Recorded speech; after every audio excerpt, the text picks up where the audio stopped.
and I'm just going to finger jab him right there. So as I do that, I can break the hand down. His hand is now just right here for me.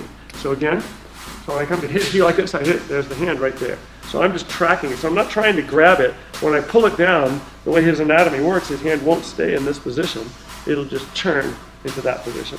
So it just gives me that thenar eminence right there. Now I can just reach up and touch my ear, so I can take a hold of him, and now I have a wrist lock right there. So wrist locks come up in martial arts situations all the time, and basically every combatively effective martial art will have some repertoire of wrist locks. Certainly the same is true in Filipino martial arts.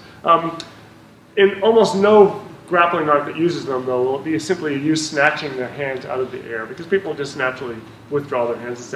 It's that predator response that I grab your hand and your hand feels vulnerable.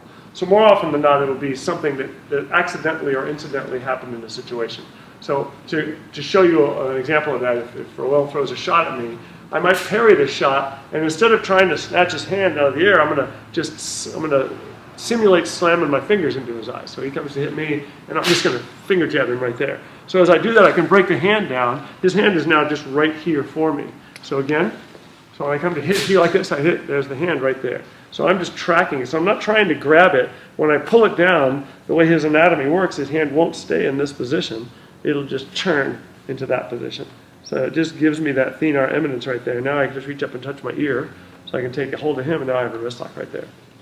So as we do that slow again, you'll see how the hand just presents itself, so I don't actually have to look for it. It's right there in my hand. There's the hit, there's the break. So this can now become many different things, depending on what I'm dealing with and what concerns I have with regard to his other hand. So I might hit him here. Maybe I miss this. Maybe I just palm him in the face. Break this down. I get a hold of this hand, but I see that other hand coming.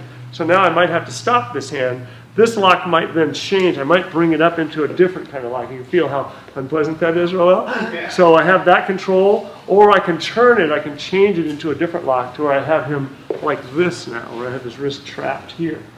This is extremely unpleasant, but not difficult for him to counter. If he reaches his hand in, he can push his hand out flat, and that just counters it.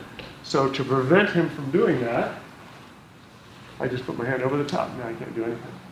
There's no way out, and if I just give him a little breath, you can see him responding. Okay, there's a little bit of added pressure here. So if we do that same technique, you can do it from this side. So he comes to hit. So again, I've got that hit. So you come from here.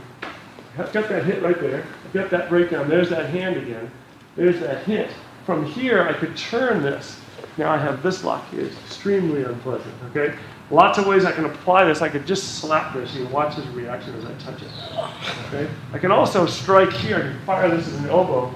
I can come break this, and now I can take this and just pull this elbow back. He's going to want to go to the floor. Okay, so now I can strike. I can do whatever I want. I have complete control. When I want him to stand back up, I just give him up pressure, and he's going to come. And again, from here, I can change this into a different lock. This can be a lock that's done here. But all of them came off of that same original technique, which put me in this place when I came out of that technique. So if I enter here, I've got this break, I've got this, I've got this. I've got all these possibilities. I may step on the foot so that you can't adapt. Lots of possibilities. So this happens naturally in the floor of a fight. If he punches me here and I strike and he blocks this, well, there's another lock like this. That wrist lock is really easy. So if I turn you around, I can see that better. So you come and strike to me, I come and hit you, parry it. So now I come underneath, there's the lock. So again, slow.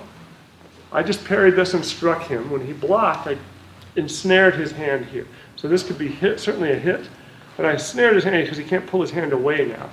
So now I entangle this, I key lock these hands together and just drop him. He's very much tightly locked up.